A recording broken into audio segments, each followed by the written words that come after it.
All right, so how PayPal ruined my finances. So I created a number of PayPal accounts.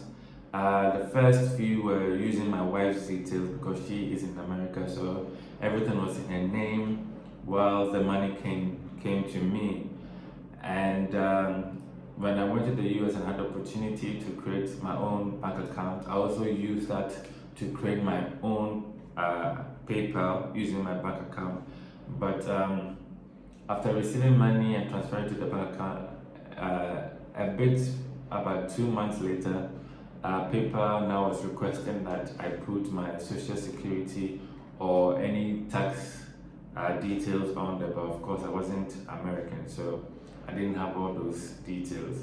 And so that my personal account was also closed, and it meant that I could only now use my wife's account.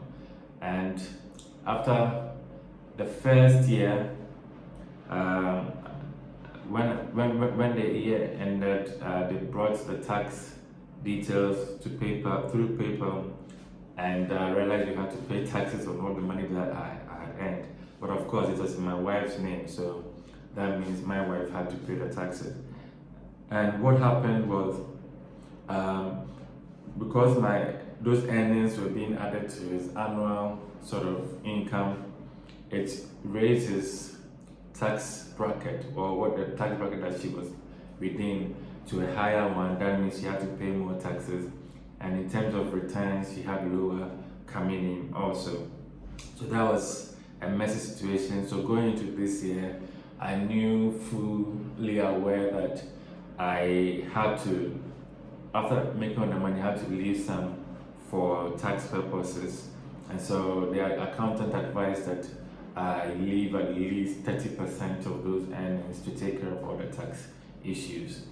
And and messing up the tax things, because of that, I wanted to now have my own. So the previous time I went, I started registering my business and applying for tax identification as sort of a non-resident American, so that I can use that to do issues like my own PayPal, other things, and then every day the American government can still tax me on these earnings, so that it doesn't affect my wife.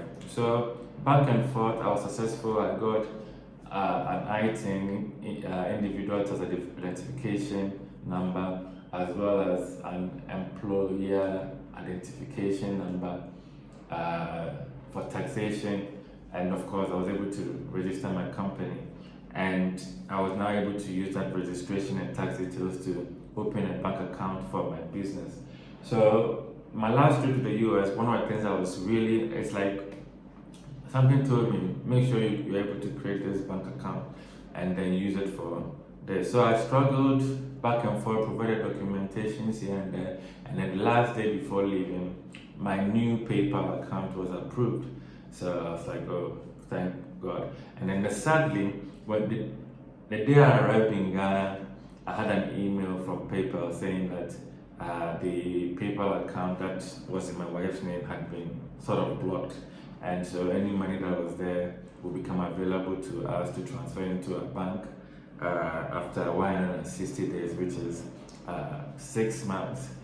And I was like, oh my God, it was stressful because I had spent a lot of the money I had made, and I was hoping to use the last 3 months to raise money and save to pay my wife's taxes for next year. But unfortunately, the dilemma was in. People had to pay me and they couldn't pay because the account was blocked. There were some pending payments to be made, invoices I had sent, it couldn't be. So I was just stressed. And so immediately now it meant that the new PayPal that I had created was the one. Okay, so because of the other personal PayPal account that I had, the one that just required the tax details, I put those tax details into that one, and so now it became active. So initially, I was able to receive some money and send to my bank account through the personal PayPal account that I had, but that was blocked in just about 7 days after that. And so now it meant that the only PayPal account I had was the one that I created with the business account.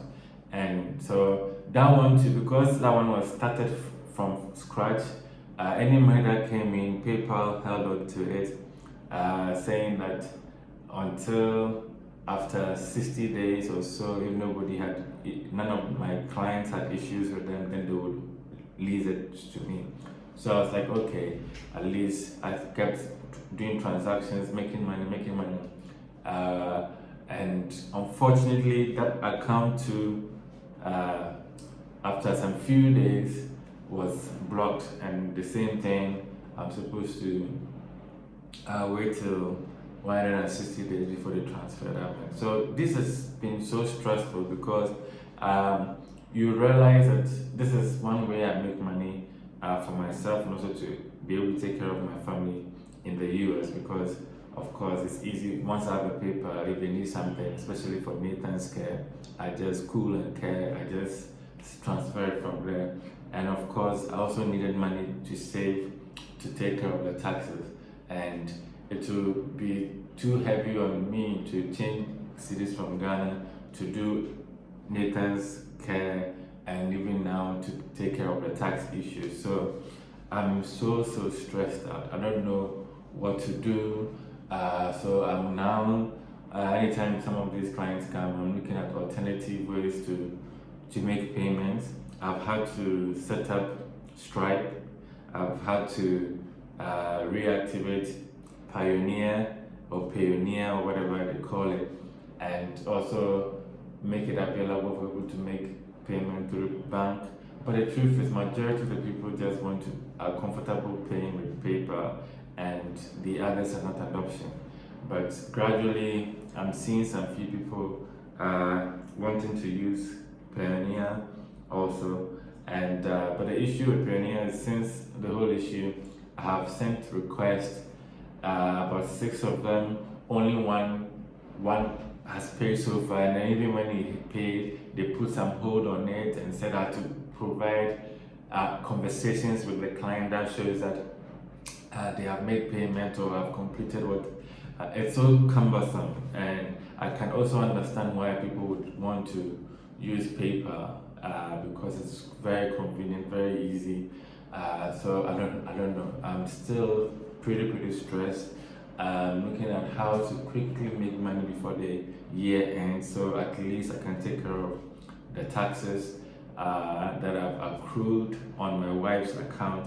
And also bear in mind, since even though PayPal has blocked my account, in the short period, the money that I've made on my own personal account will also attract taxation at some point. So that means I should also have enough money to take care of all those tax issues. And here's the case that a chunk of the money has already been blocked, and I will have access to it only after 6 months. So if you have any advice, let me know. If you have anybody at PayPal who can come to my aid, please do. But I hear usually their decision is final, and I've seen people battle them online. Twitter has been buzzing, people wanting to or calling for a boycott because of course, recent updates they made to their terms and conditions that made it possible for them to ban people and and fine them up to $2,500 for publishing what they claim as false. So these things, I'm really in a dilemma. So if you have advice for me, let me know. As you can see, the stress is even spoiling on my face, my eyes. Bye bye.